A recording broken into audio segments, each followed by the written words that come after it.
తీసుకుంటారు మరి? మీరు చేసేది తప్పు కాదు కదా. గుద్ద మీద ఎంత గద్దలకు ఎగురుతారు నా కొడుకులారు ఒక్కొక్కడు. పాప ఆయన ముఖం చూస్తే నిజంగా నా కంట్లో నీళ్ళు తిరిగినారా. మ్యాటర్ అందరికీ తెలిసి ఉంటుంది. మొన్న సమ్మక్క సారక జాతరలో ఒక ముస్లిం అతను కోవా బన్ అమ్ముకోవడానికి వచ్చాడండి.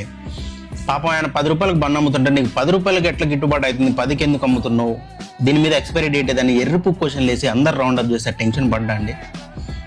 పాపం ఆయన ఆ టెన్షన్ పడుతూ ఆ బన్ను తింటుంటే ఆ మాయకపు ముఖం చూస్తే, ఆ మాసిపోయిన షర్టు చూస్తే నాకైతే నిజంగా ఏడుపు వచ్చింది.